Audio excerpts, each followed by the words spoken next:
So thank you for giving your precious time to me, Yes. and we'll try to uh, share some of your lived wisdom, experiential, practical wisdom about and around personal transformation. You are here in Department of Wisdom Tradition. How wisdom tradition is defined? What is wisdom tradition?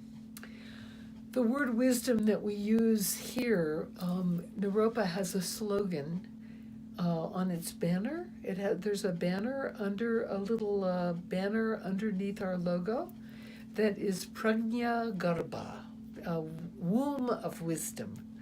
And by wisdom, we mean that personal discovery of insight at the heart of our own experience that liberates us. So, but we understand it to not just be a Buddhist sense. So Naropa's founder, Chogyam Trungpa Rinpoche, had a very strong sense that the place where world religions comes together is through the experience of wisdom, and that a university that would bring religious traditions together around wisdom would have the greatest potential for some kind of dialogue and interreligious understanding. So we speak of wisdom as contemplative wisdom, meaning the kind of inner discovery in one's experience, and it's very much connected to contemplative education, which, as Rinpoche, when he founded Naropa, he spoke about how American higher education had lost its flame of wisdom, and that there were wonderful campuses and libraries and a lot of activity, but there was no pilot light of wisdom happening. And so he said he founded Naropa University to relight the pilot light of wisdom in American higher education. Thank you. This wisdom that you are talking about, it is relevant for all irrespectives of what kind of university it is, right? Whether it is a natural science type of university, whether it is a medicine, whether it is a law, whether it is anything. He believed that this applied to every academic discipline, no matter which one. I have heard that wisdom is the highest goal of life and education. What is your take on this? I agree with you completely. Because what I'm sure you've learned this from your students. When students come and they're just accumulating knowledge of some kind, facts and information discovered some other place, some other time by someone else, they might collect it, but they have no excitement about it. They have no personal growth because of it. They don't really develop their inner insight, and it doesn't really help their life. It's just a hobby kind of thing. But when students are engaged and faculty are engaged in something that's related to the core questions of human life, it's a completely different situation. What are the possible core questions of human life? It depends on who you are, but it boils down for me to the purpose of life. What am I meant to do? What is important? Why am I alive? And those are inherently spiritual questions. They're also inherently human questions. So this contemplative education that you have been telling, what is a contemplative education?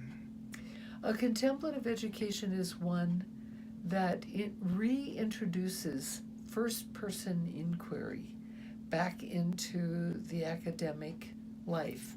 Third-person inquiry meaning everything contained in libraries and everything that has been discovered and thought and written and recorded from other times, other places. So most universities do that.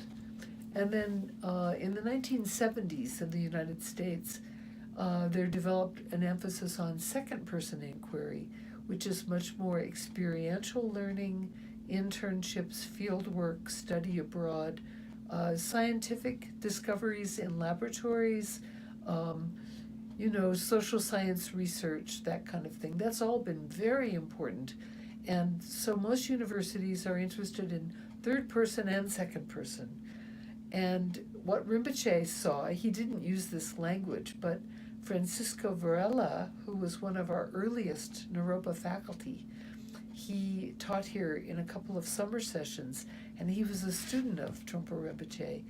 He began to write about first-person inquiry as changing how we understand knowledge and restoring something that was part of university life originally. When the universities were discovered in the West, in Europe, the Middle Ages, they were full of first-person inquiry, and Nalanda University full of first-person inquiry.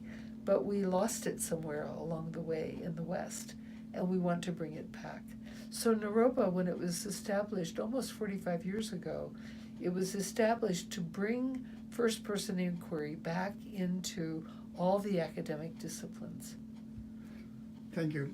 I have also heard that people say this kind of skill to bring first-person experience is a soft skill. What is it? Is it a soft skill? Is it a good word? Or? Well, some people think of it as mere subjectivity, but first-person inquiry has a critical subjectivity about it.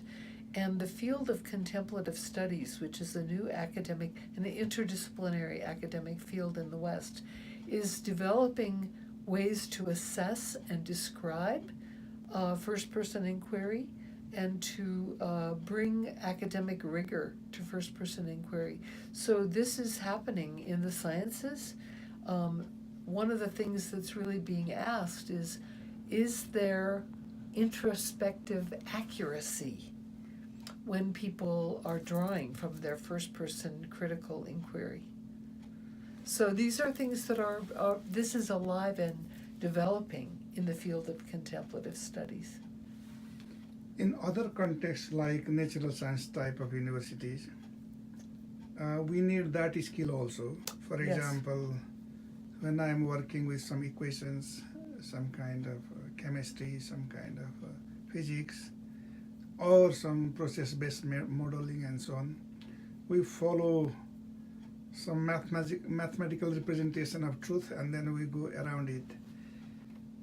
With those kind of student and faculty, how this contemplative idea can come in, how that can help these student and faculty, what is the benefit of it for this kind of group? Well, contemplative science is all about recognizing how contemplative training can bring a different quality of understanding and experience. So, for instance, in the mindfulness movement, we have found that when people train in mindfulness meditation, even if they have only 8 classes over 8 weeks with a little bit of practice, they develop a greater ability to sustain attention. They have the greater ability to stabilize their emotions. They have more pro-social learning going on, and these are measured very easily. There's a whole field of mindfulness research with hundreds and hundreds of studies that have demonstrated that people have developed these qualities, and it is the reason why many elementary schools and colleges and universities are bringing mindfulness into learning. Mindfulness is being brought into hospitals and nurses and doctors because they have less likelihood of burning out because of mindfulness training. There's a lot of new scientific methods that are demonstrating the positive effects of mindfulness on people's ability to have a happier quality of life, to have less conflict in their life, to have more stable and peaceful emotions, to be able to work longer hours without stress, and reducing stress altogether. So you can look into the whole field of contemplative science, and I'm a member of Mind and Life Institute, and I work with them. Right now, I'm reviewing all of the research proposals for the Summer Research Institute, and there are hundreds of researchers who are training and doing this field of research and publishing their work. So there's very strong scientific integrity and respect in contemplative science that's happening. If for a university where this kind of contemplative idea has never been there, if we want to bring for the first time with one course, for example, what do you emphasize then, in particularly where the audience is predominantly Christian, at least Christian background from their household? What kind of contemplative practices do you think should be included in that kind of reality? The kind of contemplative practice that has the greatest credibility and acceptability in universities is mindfulness. So if I were to go to a university like in Norway and were asked to develop a contemplative course, I would develop a course in the science and practice of mindfulness, and have people read the scientific studies and to learn very basic mindfulness practices. Some of them are more like meditation, but some are not. Some are just sustaining. When I introduce mindfulness to our undergraduate students for the first time, I have them all bring a rock in from the campus. Just bring a small rock with them to the class. And I have them just start by holding the rock and putting all their attention on the rock. And then close their eyes and feel it, or open their eyes and look at it, smell it, taste it, to focus the attention on the rock. And then when their mind wanders, bring it back to the rock. And then you can do a lot of kinds of experiments. While you could have them put the rock on the floor and focus on the rock. These aren't religious. And there's a lot of precedent for introducing mindfulness in places where people are very Christian. It's not religious to focus your attention on a rock. Are there other than so-called mindfulness that we understand from the literature? Any other which is deeply rooted in Christianity or Islam? Do you know? Of course. Oh yes, there are Abrahamic practices. Centering prayer is a practice, but it's religious because people pick a sacred word and focus on it. There's many traditions of contemplative prayer in Christianity, in Islam, in Judaism, but they are overtly religious, and most universities don't want words like God or Jesus or Christ in the classroom. So it's problematic to bring those in. Mindfulness, no problem. You don't have to know a Sanskrit word to be mindful. And the way that mindfulness is presented by John Kabat-Zinn, and in his books and in the way mindfulness teachers are trained, there's nothing particularly religious about it. But it does bring an understanding of the capacity of the mind, that if the mind focuses itself over and over again on an object, then it settles, it begins to lose its distracted quality and the ability to maintain some kind of emotional equanimity grows from mindfulness practice. So that's where you would start. And for our students, when they come to Naropa, during student orientation, for 45 years we have taught them mindfulness, and they do mindfulness in many of their classes. So it's very common for our students. It's not particularly religious. Have you done any tracery study how these students are going when they really go to the real world, chaotic world, challenging world? We have anecdotal research only. We don't have longitudinal studies, and it would be good if we had that, but we don't. We have small studies of while they're here, pre and post testing for mindfulness. And the consciousness lab, we have a couple of our faculty are neuroscientists and social scientists who are doing studies, but we don't have for our alumni, except anecdotal work. Before we go to a little deeper on wisdom tradition and relevance for personal transformation, because you are heavily emphasizing on mindfulness, could you say in a little bit step by step how you teach mindfulness meditation or mindfulness to a student here? The best information I can give you is that I have an online MOOC. You know what a MOOC is? A massive open online course. I have a little course that is now online of teaching the stages of mindfulness, and it is it's 5 classes, and it shows exactly how I teach it. So I direct you to that. I'll be happy to share the link.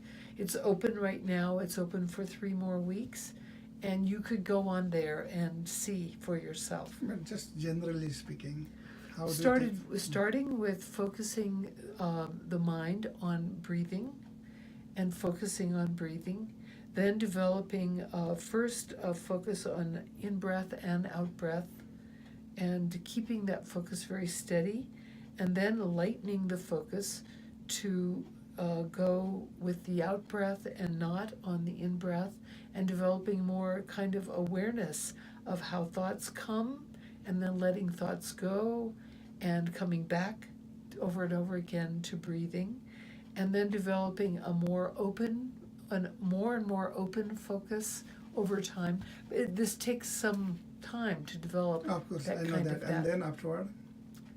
And that's pretty much it. Oh, I see.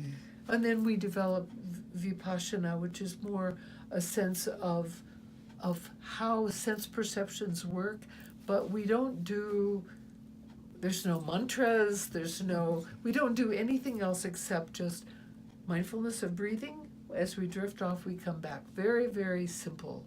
And that's the way it's taught in John Kabat-Zitt's work as well. Great. Let's go to your subject as a professor of wisdom tradition and so on.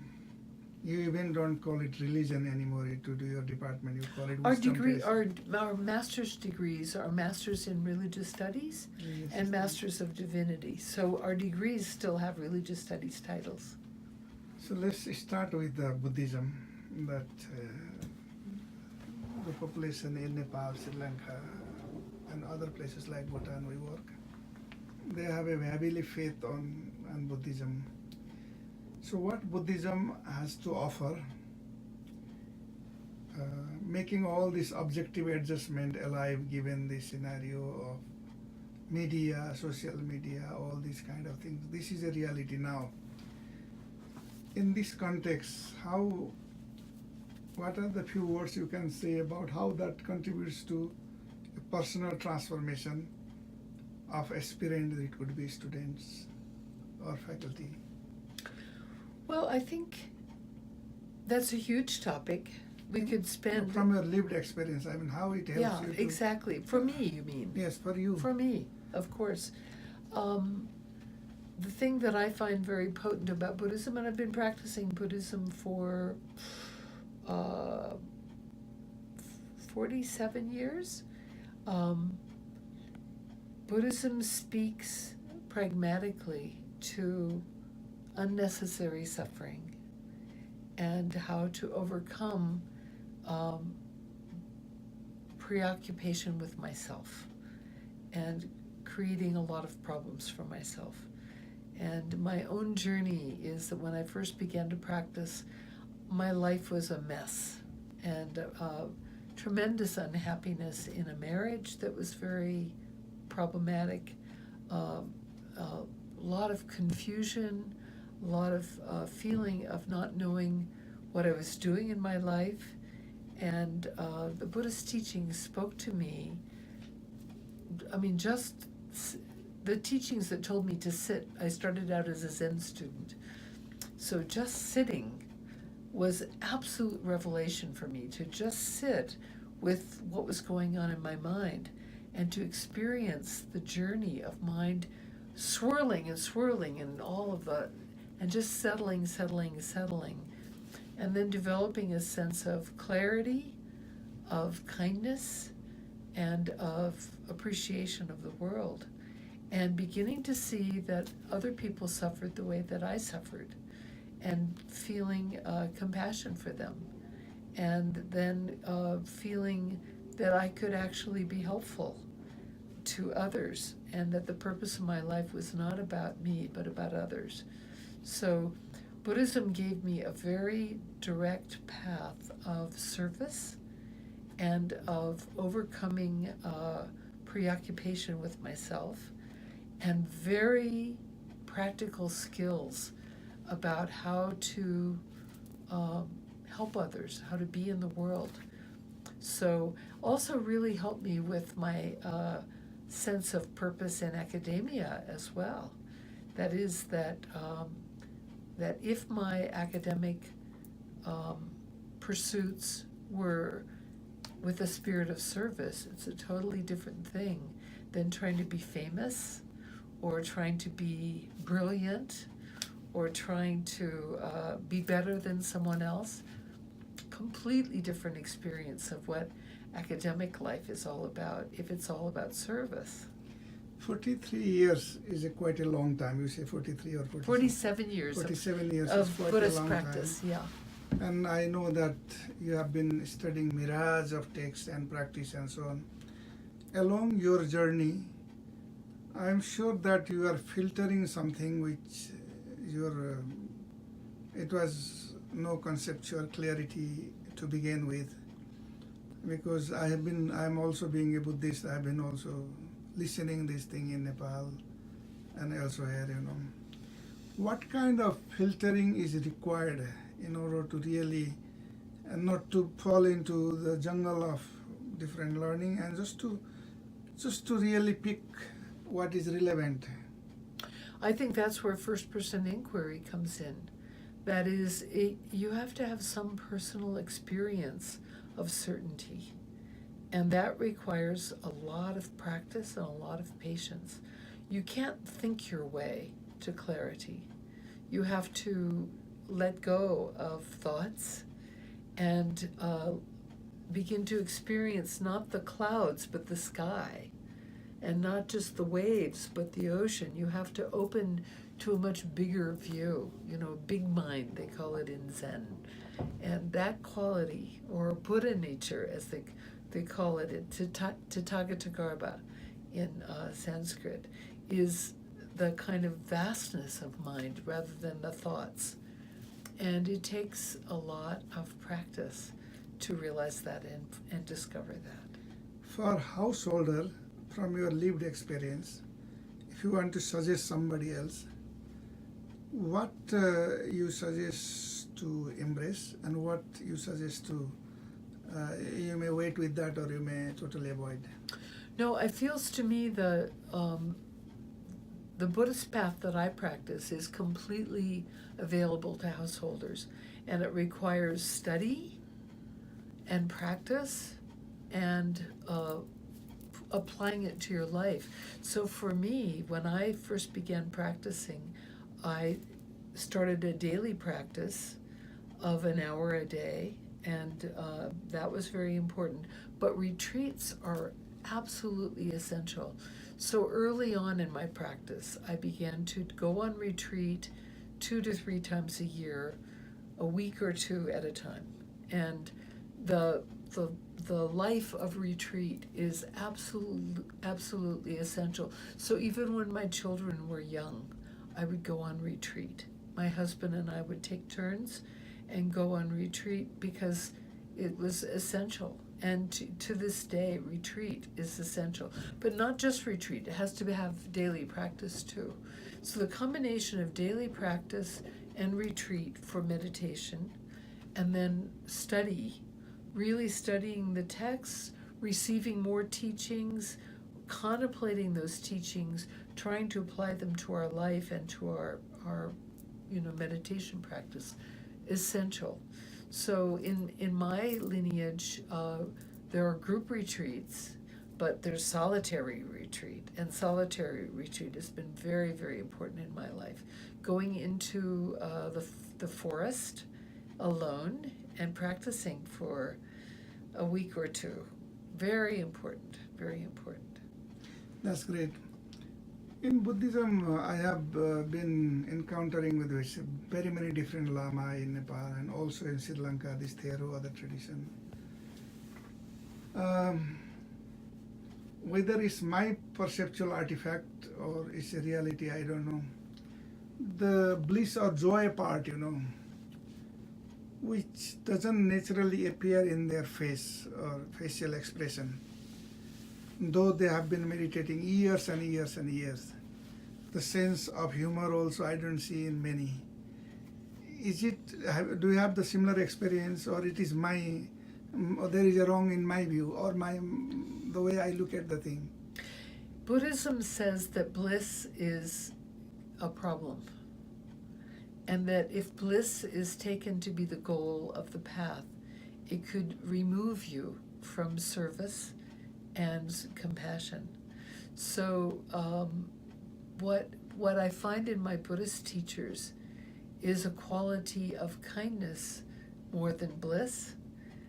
Of course, at times, just looking at them, I feel bliss. But bliss is a meditation obstacle in the Buddhist paths. In Mahayana Buddhism,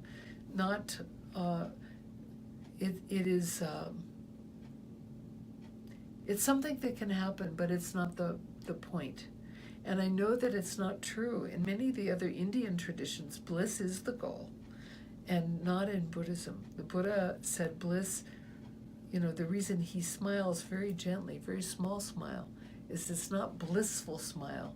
It's just knowing the bliss, but not staying in bliss, but returning to the world.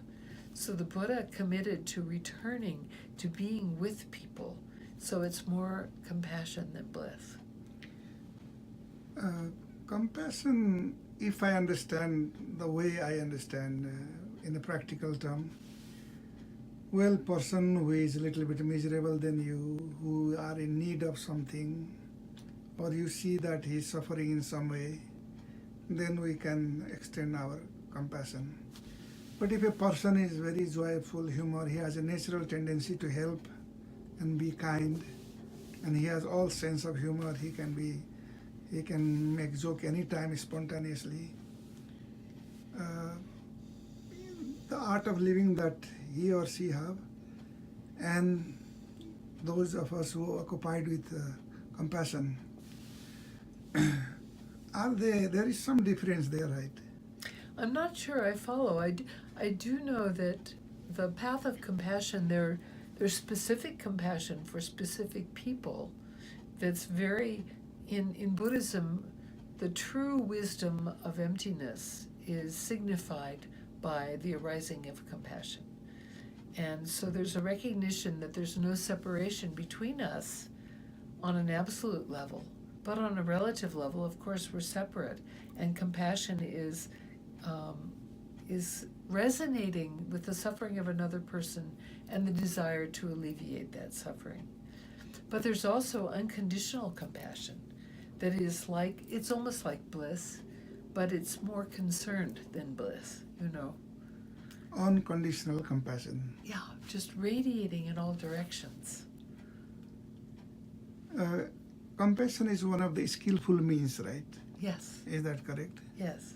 What is authentic compassion and what is idiot compassion? Idiot compassion is conceptual compassion, where you may pity someone who's suffering, or you're trying to take their suffering away without understanding that you are inseparable. The realization of emptiness makes unconditional compassion possible. And sentimental compassion is the compassion that is, you're attached to the outcome. It's sort of, okay, like this monk who's in his apartment now. If I feel that if he doesn't get his apartment, I'll be crushed. And if he does get his apartment, then I'll be happy. That's sentimental compassion, attached to the results. It's like, like the Bhagavad Gita, being not attached to the outcome. That's more unconditional compassion. But if you have in action, if you have helped him or her in action, and that has addressed some of his or her suffering, then that will be at least some genuine But that compassion. could be, but if you, in some ways, it doesn't matter, let's see how to put this. If you're too attached to a particular outcome, then it's not genuine compassion, it's sentimental compassion or idiot compassion. So no matter what will be the outcome, this is my dharma to help other in this situation. Yes. And now I will be unmindful of outcome, but I will do it immediately. Immediately is also one of the criteria here, or? Yes, if possible. And whether you can actually do something or not, you try. I see. Yeah. So trying is also compassion. Trying, yeah, that is, you engage, you feel what they feel, and you feel concern and want to help, and being able to try to help is important. Whether you succeed or not is less important So than in trying. this context, to cultivate that one, you have a compassion meditation also, right? Yes. Which, what is it? If you're here, you should do it, because we're doing a public compassion training program during the month of April for 6 weeks with a group of researchers from the University of Colorado. They're coming down. So if you want to do it, you should come and join us. So what is it really to, when some people say what is it? It's a series of contemplations on loving kindness for oneself, loving kindness for somebody who's dear to you, so loving kindness for a stranger, loving kindness for an enemy, and then unconditional. It's a series of trainings. I have done that, so I know, but at least. Yeah, it's good. So that is the compassion kind of thing. Yes, we have like multiple steps, yes, in the training. Could you say a little bit about friendliness also, Maitreya? What is it? Yes, metta or Maitri. Yeah. It is care and kindness is really the best translation for it. Of feeling that you rejoice in their happiness and would like to overcome their suffering. And what is this other mudita, or what is it English term for? There are four. Yeah, there are four could of you them. tell her? Maitri, which is kindness. A karuna, that is compassion of wanting to relieve their suffering. Mudita is rejoicing in whatever is good for them. And then upeksha, or equanimity, which is beyond all of those together, that you're not going to be upset if things don't work out, and you won't be self-satisfied if you did help someone. So that would be sentimental compassion, if we feel conditional about the outcome. In a world where only chaos and adversity is surrounded in physical terms, in many countries that I work, the governance structure is not working, abject poverty is there, at the same time war and famine, and on top of that climate change, and on top of that is HIV/AIDS. Those kind of circumstances I work in African countries. Yes. And that is there in a mass scale, Absolutely. On that, what is the skillful means to practice friendliness and compassion? There's a neuroscientist in Germany named Tanya Singer who has done a study of empathy versus compassion.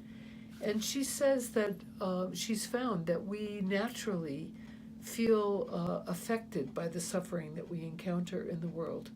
But for the most part, when we encounter that suffering, it stimulates empathy, which is in the neurocenters of the brain, in this part of the brain, it brings a sense of empathic overwhelm and burnout and shutting down and aversion.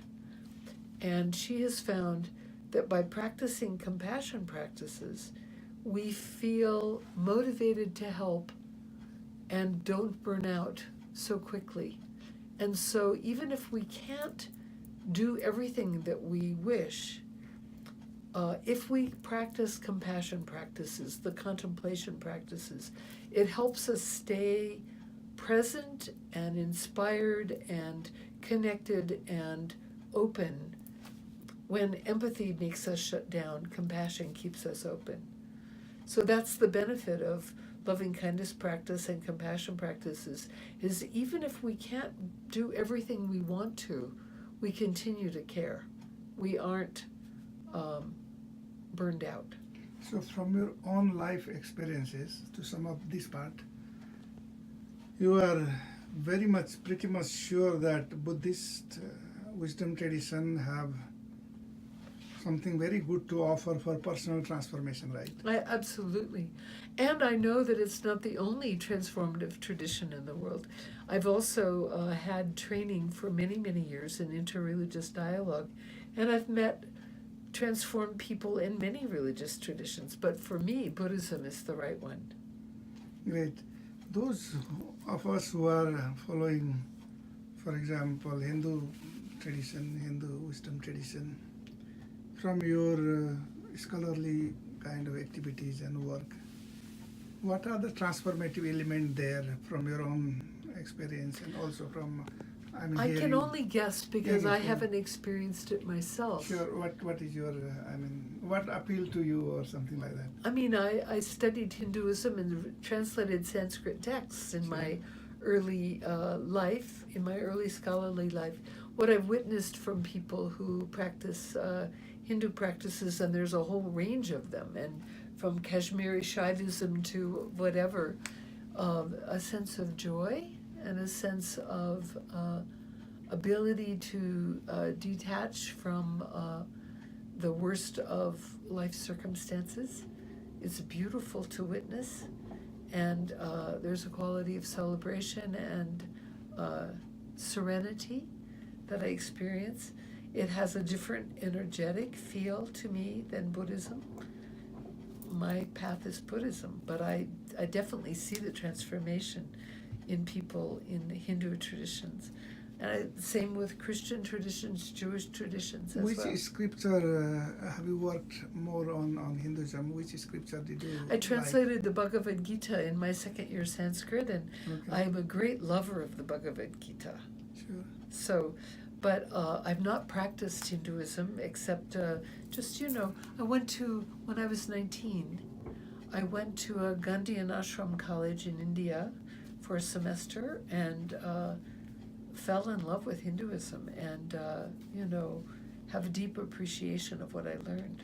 When the Lord Krishna toward the end says that, forget what I have said, all these teachings, all these different kind of things around Samasya Darshan, Jivan Tattva Darshan, and so on and so forth, Jivan Mulya Darshan, forget all these things, just surrender to me. Chapter 10, right? Yeah, what he's really telling It's a there. devotion tradition, Bhakti Yoga. Okay. Yeah, I think that's beautiful. And I have my own bhakti side in my Buddhist practice as well, my teachers. So I think the path of bhakti is very important. And this is slightly different from Karma Yoga, right? Oh, of course, yes. What is the difference? Bhakti Yoga is devotion. Karma Yoga is very much path of service and work. Yeah. What is Raja Yoga then?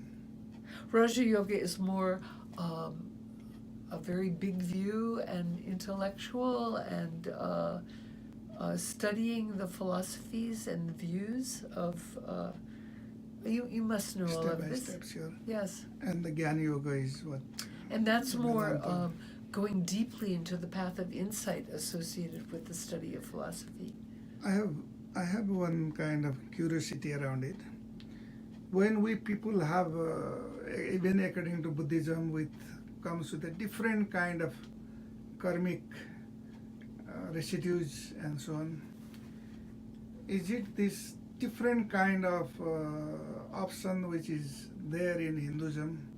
This diversities of option could be relevant for different people, or it is just dogma? Not dogma. Yeah. No. I think that's one of the things I love most about Hinduism is the many paths for different temperaments and the Ishta Devata, the whole sense that there's a divine facet for every human being. It's one of the most beautiful things. I have a love of India and Hinduism that I have a deep respect for, even though it's not my personal path. But it's not just dogma. I'm convinced of. So people, by proper understanding of scripture and see how that is in line with their soul profile, they can also practice different forms of Hinduism. Of And course. even other people can also practice, right? Of course, and many people, and there are many students here who practice the different yogas, and they're learning them in their courses on Hinduism here, Ben's courses, Nataraja's courses. This is very meaningful for students. Which Hindu scholars really impressed you in your?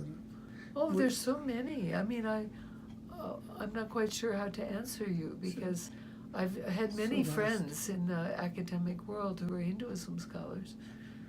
Sure. Could you say something about now Judaism and what it has About? to Judaism, Judaism, yes. and what it has to offer for personal transformation from your. Well, I've never been a scholar of Judaism. I don't read Hebrew. I mean, it makes a big difference. But the rabbis who I've met here at Naropa are remarkable. And Reb Zalman Schachter, who taught here for 10 years, is... What impressed you from his teaching or listening to any presentation? He comes from the Kabbalah tradition, the esoteric traditions of Judaism, which is all about love and community and realizing the subtle divine spark in every single person.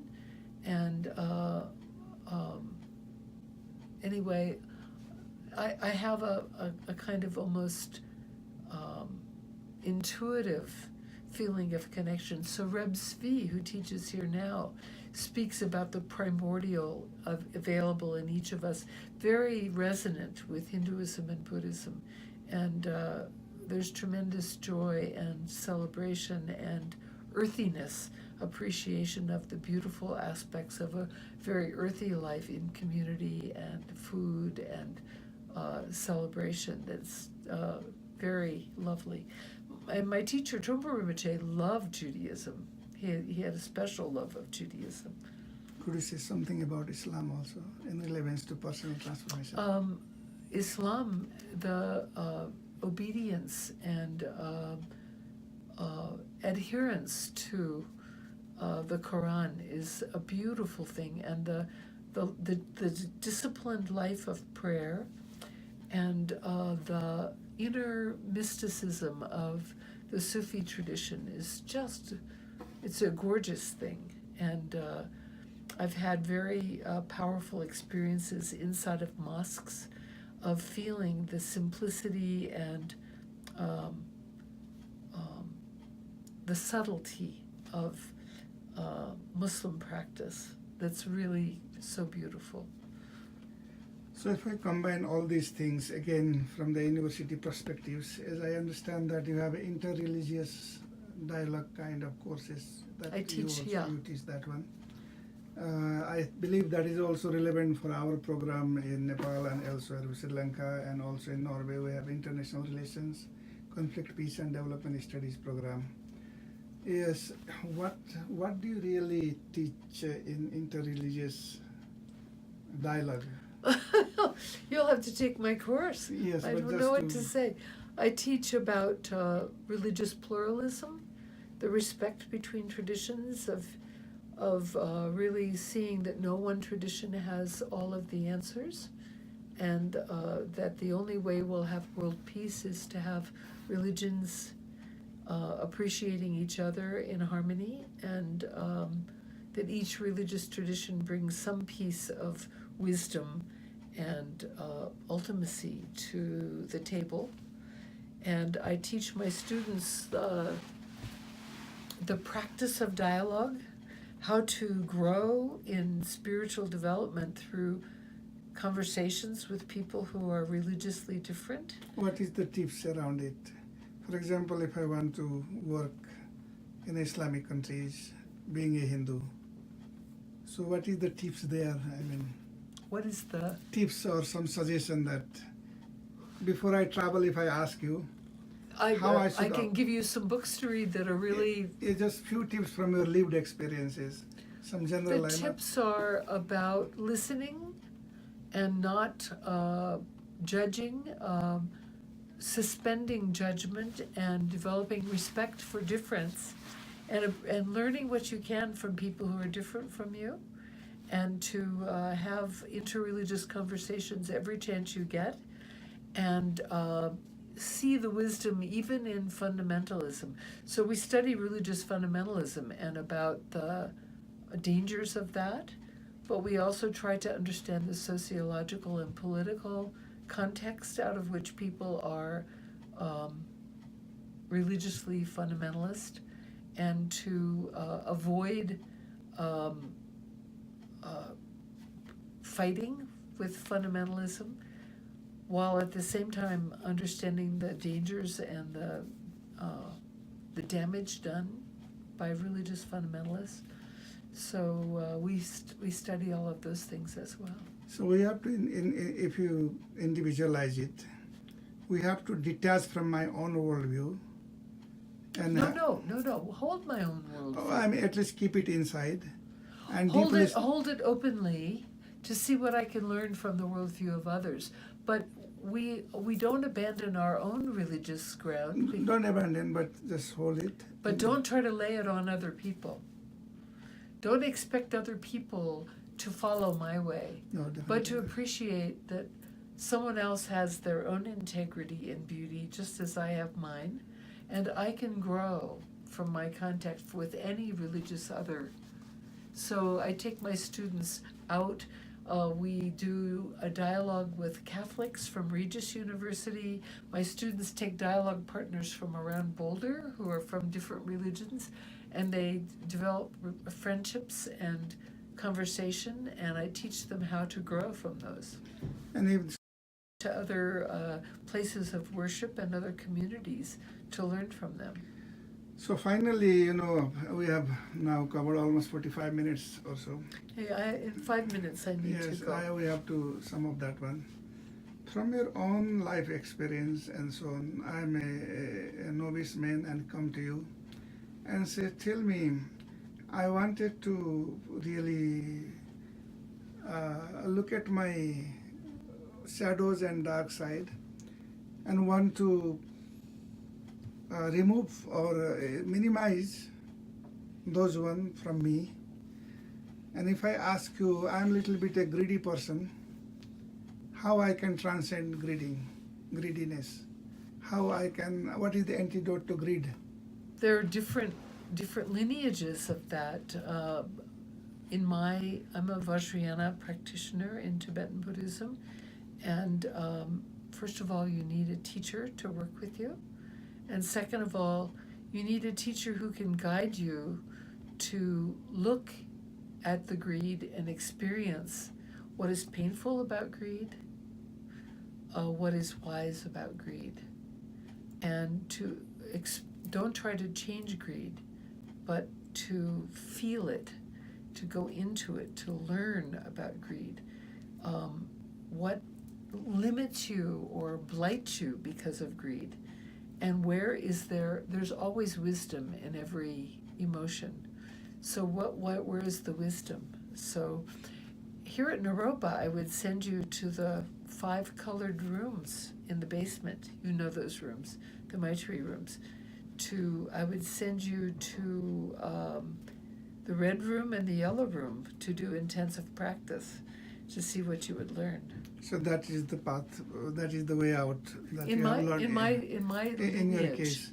and Like in that. my lineage, yeah. So what about anger? If I want to relinquish anger or minimize anger, Same way, you know, same way. what is painful about it? Feel the anger. When you're in the middle of anger, describe your anger. Write a description, not why you're angry, but how does it feel to be angry? What is painful about that? And what is wise about it? What And I about- would send you to the blue and the green room. I see, to practice if you're you. Yeah. Okay. And what about this excessive craving? Greed and craving, same thing. Same thing. Yeah. Craving, or okay, the desire, what you call in Yeah, desire, the same thing. Craving, same. greed, desire, all the same in Buddhism. What about jealousy? Jealousy, same, feel it. Write, my students, I make them write descriptions about how does it feel in your body to be jealous? How does it feel in your emotional landscape? How does it feel in your thoughts? What kind of thoughts do you have? Not storyline, but what kind of thoughts? And for jealousy, I would send you to the green room. And what about inertia or laziness? Then I'd send you to the white room. Same thing, write the same thing. What's painful about it? Why is it something you don't want? And what's wise about it? And send you to the white room. Final question. How one can know their own shadow shortcoming very accurately, clearly? How, if I say that, how I can know myself? Meditation practice. Aha, that's great. That's how you learn. You go on retreat. You sit in a cabin in the woods for 10 days. The shadows come and attack you. You know them. So that's what about using world as a mirror?